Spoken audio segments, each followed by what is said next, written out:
প্রিয় পঞ্চম শ্রেণীর শিক্ষার্থী বন্ধুরা, তোমাদের জন্য শতকরার 7 নং অঙ্ক নিয়ে এসেছি। আসো অঙ্কটিতে কি বলছে, একটি দোকানে 1800 টাকার পণ্য 20% কমে বিক্রয় করা হলো। তাহলে পণ্যটির বিক্রয় মূল্য কত? 20% কমে বা শতকরা 20 টাকা কমে মানে 100 টাকায় 20 টাকা কম। তাহলে আসো আমরা এটা একটু ঐকিক নিয়মের মতো করি। সমাধান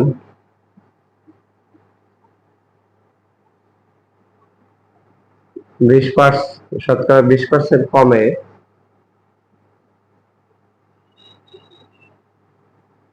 বিক্রয় অর্থাৎ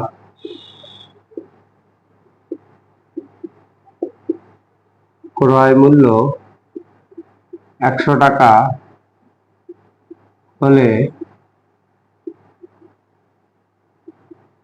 বিক্রয়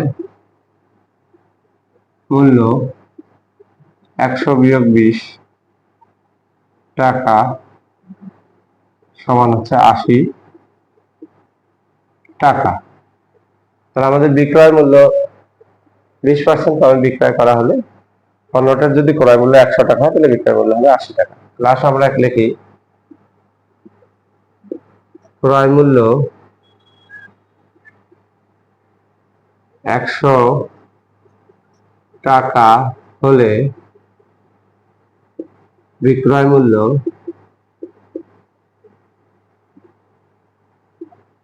80 টাকা। ক্রয় মূল্য 1 টাকা হলে বিক্রয় মূল্য উপরে 80 নিচে 100 টাকা।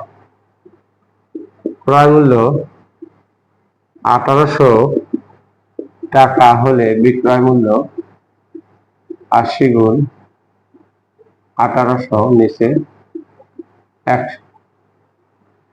এই শূন্য এই শূন্য এই শূন্য এই শূন্য কাটা, তাহলে 18 গুণ 80, 80 গুণ 18 1440। আমরা এখানে গুণ করব, তাহলে 80 গুণ 18, 8 শূন্য শূন্য, 8 8 64, একটা শূন্য শূন্য, 8 8 শূন্য 4 8 14, তাহলে 1440 টাকা।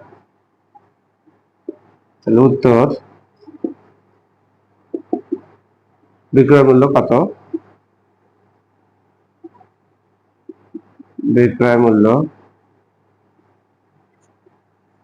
1440 টাকা। এই ছিল আজকে আমাদের 7 নম্বর অঙ্ক। আমরা এর পরবর্তীতে 8 নম্বর অঙ্ক নিয়ে আসবো। ধন্যবাদ সবাই।